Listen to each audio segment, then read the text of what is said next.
Hello students, welcome back. I hope आप लोग अच्छे होंगे। कल जो टॉपिक मैंने पढ़ाया था आज उसके आगे पढ़ते हैं। तो आप लोग तैयार हैं ना? आइए देखते हैं आज हम लोग क्या पढ़ेंगे। आज पढ़ते हैं रिक्तियों के बारे में। रिक्तियाँ या छिद्र या वॉइड्स क्रिस्टलीय ठोसों में जो कण पैकिंग में होते हैं, अवयवी कण क्लोज पैकिंग में होते हैं। क्लोज मतलब पास पास टच होके पैक होते हैं। कणों को हम गोला भी कहते हैं। तो इनके बीच में कुछ खाली स्थान शेष रह जाता है। इसी खाली स्थान को हम लोग रिक्तियाँ या छिद्र या वॉइड्स कहते हैं।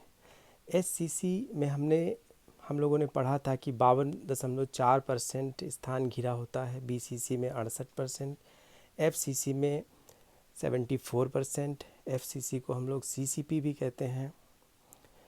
और एचसीपी में भी 74% स्थान घिरा होता है। तो खाली कितना होता है? जैसे एससीसी में 47.6% खाली होता है, बीसीसी में 32% खाली होता है, एफसीसी में और एचसीपी में 26% खाली होता है। तो ये खाली स्थान में होती क्या हैं? रिक्तियाँ होती हैं, वॉइड्स होते हैं। तो आज पढ़ना है वॉइड्स को, समझना है इन्हें। और ये सबसे पहले इधर टॉपिक्स में रिक्तियों के प्रकार जो लिखे हैं, इसमें त्रिकोणीय रिक्ति सबसे पहली रिक्ति त्रिकोणीय रिक्ति है। तो त्रिकोणीय रिक्ति को ट्राइगोनल वॉइड भी कहते हैं, जहाँ पर 3 गोले टच होके एक दूसरे से रखे रहते हैं। तो उन्हीं के बीच में जो खाली जगह बचती है उसे हम त्रिकोणीय रिक्ति कहते हैं। तो त्रिकोणीय क्यों कहते हैं? क्योंकि तीनों गोलों के केंद्रों को जब मिलाते हैं तो एक ट्रायंगल बनता है जो समबाहु त्रिभुज होता है। तो उसके बीच में रिक्ति होती है। तो ये ट्रायंगल जो बनता है, त्रिकोण बनता है, इसलिए त्रिकोणीय रिक्ति कहलाती है। तो इस रिक्ति में भी एक छोटा गोला फिट हो सकता है, बहुत छोटा कण फिट हो सकता है। उसकी त्रिज्या को हम स्मॉल आर मान रहे हैं। और जो बड़े गोले हैं इनकी त्रिज्या को कैपिटल आर। तो छोटा गोला जो रिक्ति में फिट हो सकता है उसकी त्रिज्या हम स्मॉल आर कह रहे हैं। यहाँ पर त्रिकोणीय रिक्ति में जो स्मॉल आर बटे कैपिटल आर का अनुपात होता है ये 0.155 होता है। लेकिन ये कैसे होता है आइए देखते हैं। केंद्रों को हम मिला देते हैं। गोलों के केंद्रों को मिलाने पर ये कैपिटल आर है, गोलों की त्रिज्या हमने लिख दिया है। और ये सभी भुजाएं बराबर हैं, ये हमने इसको मिला दिया है। और ये इसमें त्रिभुज बन रहा है। तो जो त्रिभुज नीचे छोटा सा लेफ़्ट साइड में हम शेड कर रहे हैं, तो चूँकि समबाहु त्रिभुज की सभी भुजाएं 60 अंश की होती हैं और इसमें भी हाफ हो गया है, 30 डिग्री हो गया है, जिसको मैंने शेड किया है। तो अगर यहाँ cos 30 लगाते हैं तो ये आधार बटे कर्ण होता है। तो आधार इसका कैपिटल आर है और कर्ण इसका है आर प्लस कैपिटल आर, क्योंकि रिक्ति में जो छोटा गोला है उसकी भी त्रिज्या इसमें जुड़ जाएगी कर्ण में। तो यहाँ पर cos 30 का मान √3/2 है। अब इसमें जो डिनोमिनेटर में लिखा है उसे ऊपर लिखेंगे, बटे वाला ऊपर लिखेंगे तो उधर वाला भिन्न भी पलट जाएगा। तो बस इसको हल कर लेंगे और ये अनुपात हमें मिल जाएगा। इसमें R upon capital R plus 1 is equal to 2/√3। इसको सॉल्व करेंगे तो हमें बस R upon capital R is equal to 2√3 minus 1, √3 का मान 1.732 रखेंगे और इस प्रकार इसको हल करेंगे तो 0.155 आ जाएगा। तो यहाँ पर हम देख रहे हैं कि ये जो त्रिकोणीय रिक्ति है इसमें किस प्रकार जो रिक्ति की त्रिज्या है और जो गोलों की त्रिज्या है उसके बीच अनुपात किस तरह से 0.155 होता है। नेक्स्ट रिक्ति है चतुष्फल की रिक्ति, जिसे हम टेट्राहेड्रल वॉइड भी कहते हैं। ये बहुत इम्पॉर्टेंट है, इस पर बार बार प्रश्न आ जाते हैं। तो चतुष्फल की रिक्ति कैसे होती है? इसमें जो इसकी डेफिनीशन है वो यही कहती है कि 4 गोले जब एक दूसरे को स्पर्श करते हुए रखे होते हैं, संकुलित होते हैं। संकुलित मतलब पैक होते हैं, यानी एक दूसरे से टच होके रखे होते हैं। संकुलन मतलब पैकिंग होता है, तो उनके मध्य खाली स्थान को चतुष्फलकीय रिक्ति कहते हैं। चतुष्फलक को अंग्रेजी में टेट्राहेड्रन और चतुष्फलकीय को टेट्राहेड्रल बोलते हैं। देखिए 3 गोले हैं, उसके ऊपर जो गड्ढा सा बन रहा है, चौथा गोला रख दिया गया, नीचे के तीनों को टच कर रहा है। तो नीचे वाले जो तीनों गोले हैं, अगर उनको 1 2 3 लिखें तो ये एक तल में हैं, और एक तल में उनके अगर केंद्रों को हम मिलाएं तो एक त्रिभुज बनेगा, और उसके ऊपर जो गोला है उसके केंद्र को अगर तीनों से मिलाएं तो एक पिरामिड मिलेगा। तो इस पिरामिड में 4 फलक हैं, 3 साइड में एक नीचे, तो ये एक त्रिकोणीय पिरामिड है जिसमें 4 फलक हैं, तो ये चतुष्फलक है, और ये समचतुष्फलक है। तो चतुष्फलकीय रिक्ति इन्हीं चारों गोलों के बीच में होती है, जो जिनके केंद्रों को मिलाने पर चतुष्फलक बनता है, तो इसे चतुष्फलकीय रिक्ति कहते हैं। रिक्ति का आकार तो टेढ़ा मेढ़ा होता है, लेकिन केंद्रों को मिलाने पर चतुष्फलक बनता है, इसलिए इसे चतुष्फलकीय रिक्ति नाम दिया जाता है। तो यहाँ पर जो रिक्ति में छोटा गोला फिट हो सकता है कोई, अक्सर कण उसके अंदर पैक हो जाते हैं, तो उनके त्रिज्या को हम स्मॉल आर मानते हैं। तो small R upon capital R, यानी रिक्ति की त्रिज्या बटे गोले की त्रिज्या, ये 0.225 होती है। लेकिन कैसे होती है तो ये देखना है। तो एक हम क्रिस्टल को समझते हैं, क्रिस्टल के यूनिट सेल को समझते हैं। देखिए हम यूनिट सेल यहाँ पर बना रहे हैं। यूनिट सेल तो आप लोग पढ़ चुके हैं पीछे, और मैंने बनाया था यूनिट सेल का स्ट्रक्चर, तो बहुत आसानी से इसे समझ गए होंगे कि कोनों पर जालक बिंदु हैं, और प्रत्येक फलक के केंद्र में जालक बिंदु है। ये फलक हैं, ऊपर की फलक का केंद्र और सामने की फलक का, और इस तरीके से हम फलकों पर केंद्र देख रहे हैं, और पीछे की फलक का केंद्र, आगे की फलक का केंद्र और नीचे की फलक का केंद्र, और दोनों साइड की फलकों को मिला दिया है हमने। और इस प्रकार हम देख रहे हैं कि ये जो यूनिट सेल है ये एफसीसी का यूनिट सेल है। इसमें 8 कोने जो हैं उन पर जालक बिंदु हैं, और सभी फलकों पर जालक बिंदु हैं। तो हम जिस गोले को, जिस भाग को शेड कर रहे हैं, यानी ये पूरा यूनिट सेल 8 खंडों में विभाजित हो गया, तो आगे की तरफ जो नीचे वाले दोनों हैं उसमें से राइट साइड वाला, यानी सामने की तरफ, नीचे के दोनों में जो दाएं ओर है, राइट साइड में जो है, तो उस पर हम अपना ध्यान केंद्रित करेंगे। और उसमें देखिए जालक बिंदु कितने दिख रहे हैं, 4 दिख रहे हैं जालक बिंदु, यानी 3 तो फेस वाले हैं और एक जो है कोने वाला है। तो हम इसमें ये एक डायगोनल बना देंगे, और यहाँ पर जो कि 4 जालक बिंदु हैं, और इन 4 जालक बिंदुओं के बीच में, यानी 4 कणों के बीच में चतुष्फलकीय रिक्ति है यहाँ पर। तो ये चतुष्फलकीय रिक्ति बीच में जो है मैंने बनाया है, और यहाँ पर जो चतुष्फलकीय रिक्ति है इस पूरे यूनिट सेल में 8 होंगी, क्योंकि ये एक खंड में जब एक चतुष्फलकीय रिक्ति है तो पूरे यूनिट सेल में 8 होंगी। इधर वाले फेस को के सेंटर को हमने ए माना है, राइट साइड वाले के बी माना है, और ये सामने की तरफ एज सेंटर सी है और नीचे डी है।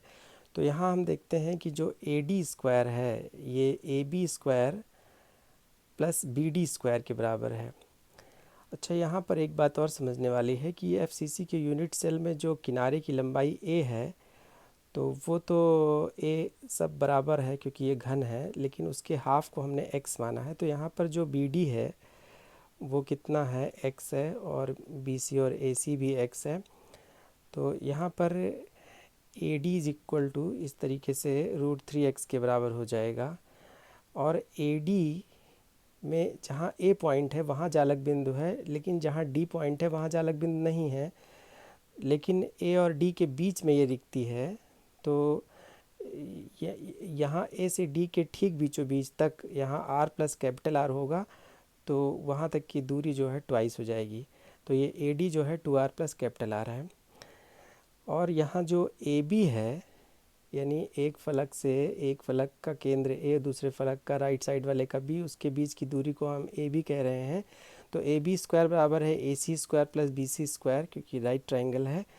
तो उसमें ए बी जो है ये यहाँ पर 2r के बराबर इसलिए है क्योंकि दो फलकों के जो जालक बिंदु हैं उन पर जो गोले होते हैं वो एक दूसरे को टच करते हैं, तो इसलिए ए बी जो है वो 2r के बराबर होगा।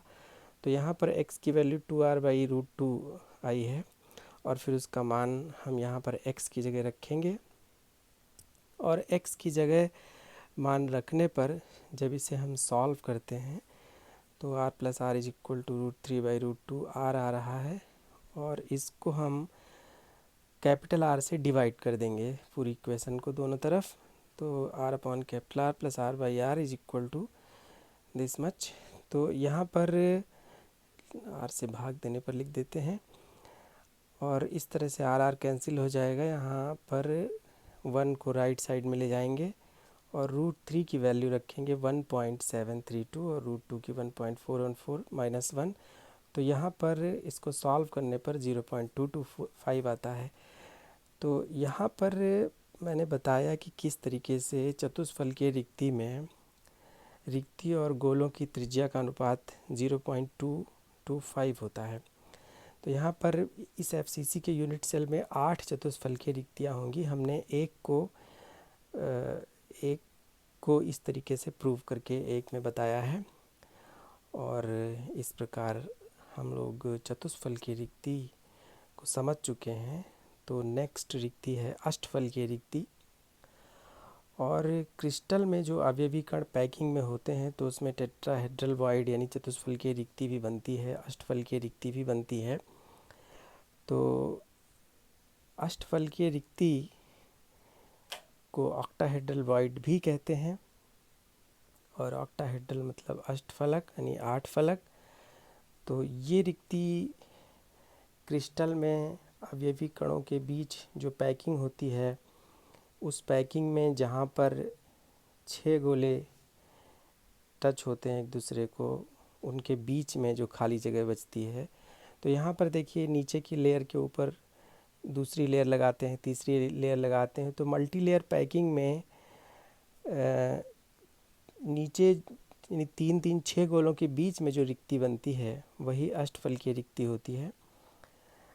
तो ये इसको समझने के लिए पूरे पैकिंग को ना समझ के, बल्कि इतना समझें कि जैसे 3 गोले कहीं रखे हैं एक लेयर में, तो फिर उनके ऊपर जब 3 गोले और रखे जाते हैं तो नीचे के 3 लेयर 1 में है, ऊपर के 2 लेयर 1 में है, लेयर 2 में है। तो ये जो है अष्टफलकीय रिक्ति इसके बीच में बनेगी। और ये 6 गोले जब निविड़ संकुलित होते हैं, निविड़ संकुलित मतलब क्लोजली पैक्ड होते हैं, यानी पास पास पैकिंग में होते हैं। क्रिस्टलों में ऐसा होता है जिसमें उनके केंद्र अष्टफलक के कोनों पर स्थित होते हैं। तो ये अष्टफलक के कोनों पर स्थित होते हैं, इसीलिए इनका नाम इस रिक्ति का नाम अष्टफलकीय रिक्ति है। लेकिन ऐसा कैसे होता है कि अष्टफलक पर किस प्रकार स्थित होते हैं? तो अगर हम इन 6 गोलों को किसी दूसरे एंगल से देखें, जैसे मान लिया 4 गोले ये रखे हैं एक दूसरे से टच करते हुए, और ये एक गोला ऊपर रखा हुआ है गड्ढे में, एक नीचे रखा हुआ है। तो ये 6 एक दूसरे से टच होकर पैक में रखे हैं, और ये ऊपर का गोला है और ये नीचे का गोला है। तो ये जो चारों हैं ये एक तल में हैं, और एक तल में हैं तो ये स्क्वायर के कोनों पर स्थित है। जो सफ़ेद वाले गोले हैं वो एक तल में हैं, स्क्वायर के कोनों पर हैं। तो यहाँ हम 3 लेयर देख रहे हैं, नीचे वाला गोला अलग लेयर का है और ये चारों एक तल में है, ऊपर वाला अलग तल में है। तो 3 लेयर के बीच में ये दूसरे एंगल से देख रहे हैं, इसीलिए यहाँ 3 लेयर दिखाई दे रही हैं। तो यहाँ पर हमने जो डायग्राम बनाया है उसमें जो एक स्क्वायर है उसको ऊपर नीचे पॉइंट लेके हमने अष्टफलक बनाया है, यानी जो एक तल में 4 गोले हैं उनके कोनों को मिलाने पर स्क्वायर बनता है। ऊपर वाले और नीचे वाले गोले के केंद्रों को अगर उससे मिला देते हैं तो अष्टफलक बनता है। तो इसीलिए इस रिक्ति का नाम अष्टफल की रिक्ति है, क्योंकि ये जो 6 गोले होते हैं ये इनके केंद्र जो है अष्टफलक के कोनों पर होते हैं। तो अष्टफल की रिक्ति में आपने देखा कि 6 गोलों के बीच में ये रिक्ति बन रही है, और वे 6 गोले कहाँ के हैं? वो क्रिस्टल के अंदर के हैं, वो पैकिंग के हैं, और HCP की जो लेयर होती हैं 2D की, वो एक दूसरे के ऊपर जब लगती हैं कई मल्टी लेयर में तभी ऐसा होता है। और यहाँ पर जो अष्टफल की रिक्ति में स्मॉल आर और कैपिटल आर का अनुपात है वो 0.414 है। तो ऐसा कैसे है, आइए देखते हैं। जो हमने 4 गोले ये बनाए थे अभी पहले एक लेयर में, और तो ये चारों स्क्वायर के कोनों पर स्थित हैं। तो हम इन 4 गोलों को यहाँ ऐसे बना रहे हैं, और इसको थोड़ा सा बड़ा बनाते हैं। यहाँ पर ये 4 गोले हैं, और 4 गोले ये एक लेयर में हैं, और इनके जो केंद्र हैं उनको हमने मिला दिया है। रिक्ति जो है इसी के बीच में है, और एक गोला ऊपर से एक गोला नीचे से होगा तभी 6 के बीच में रिक्ति आएगी। तो इस रिक्ति में भी एक छोटा गोला फिट हो सकता है। अक्सर इस रिक्ति में धनायन फिट होते हैं, और ये जो गोले होते हैं ये ऋणायन होते हैं, या फिर कोई भी दूसरे कण इन रिक्तियों में फिट हो सकते हैं। तो ये रिक्ति की त्रिज्या स्मॉल आर हमने ली है। तो यहाँ पर ABCD मार्क कर दिया है यहाँ पर इस स्क्वायर के कोनों को। तो BD square is equal to BC square plus CD square, यहाँ पाइथागोरस प्रमेय से। और BC किसके बराबर है? 2R के बराबर, और CD किसके बराबर है? 2R के बराबर। तो यहाँ पर सारे मान रखने के बाद हम देखते हैं कि BD बराबर हो गया √8R square, that is equal to √8R square is equal to 2√2R। तो यहाँ पर BD का मान कितना है? जो BD है वहाँ पर एक छोटा गोला बीच में है और 2 बार कैपिटल R। तो 2 रेडियस कैपिटल हैं, 2 रेडियस स्मॉल हैं, यानी 2R प्लस 2R। तो ये हमने BD की जगह मान रख दिया है। फिर उस 2 कॉमन लेके उस 2 को राइट साइड ले गए हैं, 2 कैंसिल हो गया है, और R plus capital R is equal to √2R। तो इसको हम कैपिटल R से डिवाइड करेंगे दोनों तरफ इक्वेशन को, तो R कैंसिल हो जाएगा और बचेगा R small r upon capital R plus 1 is equal to √2। तो that is equal to √2 minus 1, और इसमें √2 का मान 1.414 माइनस 1 हो गया। तो ये इसकी वैल्यू आ गई 0.414। तो आपने देखा कि अष्टफल की रिक्ति में जो रिक्ति और गोलों के का जो अनुपात होता है त्रिज्याओं का, वो 0.414 कैसे होता है। तो अभी हमने टेट्राहेड्रल वॉइड यानी चतुष्फल की रिक्ति और ऑक्टाहेड्रल वॉइड अष्टफल की रिक्ति को जाना कि क्या होता है। आपने देखा कि इसे बहुत आसानी से हम लोग समझ गए। अगर कोई क्वेश्चन दिमाग में आता है तो उसको कमेंट में ज़रूर लिखिए, और कहीं भी कोई चीज़ नहीं समझ आई है तो उस टॉपिक को हमें बताइए, उस पर हम दोबारा वीडियो बनाएंगे और आपको समझ आए, यही हमारा उद्देश्य है। तो यहाँ पर टेट्राहेड्रल वॉइड 4 गोलों के बीच में होता है, जबकि ऑक्टाहेड्रल वॉइड 6 गोलों के बीच में होता है।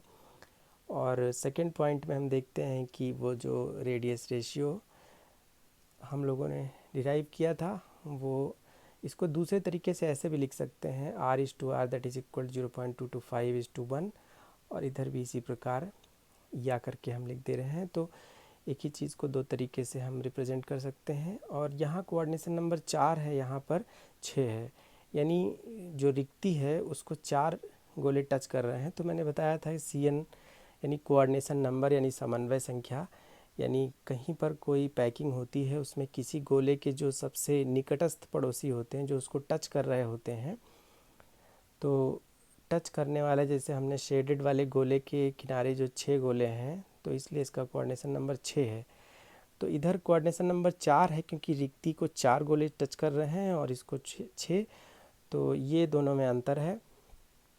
और ये जो टेट्राहेड्रल वॉइड है, इसमें हम देखते हैं कि FCC यूनिट सेल में ये कितने होते हैं। टेट्राहेड्रल वॉइड संख्या अगर इनकी देखी जाए तो 8 होती है। अभी हमने जो चित्र बनाया था पहले, उसमें 8 FCC यूनिट सेल के 8 बराबर खंड किए थे। उसमें बताया था प्रत्येक खंड के सेंटर में टेट्राहेड्रल वॉइड होता है, तो 8 ये होते हैं और 4 ये होते हैं। तो किसी FCC की यूनिट सेल में 4 ऑक्टाहेड्रल वॉइड होते हैं और 8, और टेट्राहेड्रल वॉइड जो हमेशा जो है ऑक्टाहेड्रल वॉइड के दूने होते हैं। तो मैं समझता हूँ कि ये बात समझ आ गई होगी, और अगर कोई इसमें पॉइंट नहीं समझ आया तो उसे कमेंट में ज़रूर लिखें। और नेक्स्ट हम देखते हैं ये जो अभी हम लोगों ने पढ़ा इन रेडियस रेशियो के बारे में, small r upon capital R के बारे में। तो ये जो अनुपात है, ये जो रिक्ति होती है, वॉइड होता है, उसमें छोटे छोटे कण फिट होते हैं, गोले फिट होते हैं। तो उसका जो रेडियस है हम स्मॉल r कहते हैं, और जो गोले होते हैं उनका कैपिटल R है। तो ये अक्सर इन रिक्तियों में धनायन फिट होते हैं, इसलिए इसको r plus upon r minus भी लिखते हैं। और r plus upon r minus small में भी r माइनस लिख सकते हैं। तो r plus upon r minus का अनुपात अगर 0.155 से 0.225 के बीच होता है तो समतलीय त्रिकोणीय होता है। जैसे हमने पहला चित्र बनाया जिसमें Cn इज इक्वल टू 3 है, तो रिक्ति के जो कोऑर्डिनेशन नंबर है 3 है। इसी तरह चतुष्फल की रिक्ति में कोऑर्डिनेशन नंबर 4 है। और यहाँ पर जो चित्र अभी बना रहे हैं, इसमें ये सेंटर में बॉडी सेंटर है, अंतः केंद्रित है, तो इसमें बीच में जो गोला है वो 8 किनारे वाले कोनों वाले गोलों से टच है, तो इसका कोऑर्डिनेशन नंबर 8 है। तो ये अंतः केंद्रित है। तो यहाँ पर रेडियस रेशियो जो 0.732 से 1 के बीच में होता है, यानी इसमें मिनिमम वैल्यू और मैक्सिमम वैल्यू लिखी हुई है, यानी एक रेंज लिखी हुई है। तो उसी रेंज के बीच में है, तभी उसकी आकृति ये होगी जो उसमें लिखी हुई है। और राइट साइड में एग्जाम्पल लिखे हुए हैं उसके। तो एक इसमें एग्जाम्पल देखते हैं अष्टफलकीय आकृति के लिए, कि अगर r प्लस का मान दिया है, अगर धनायन का रेडियस दिया हुआ है और हमें ऋणायन का रेडियस ज्ञात करना है, तो हम जानते हैं कि चूँकि अष्टफलकीय है तो 0.414 से 0.732 के बीच होगा।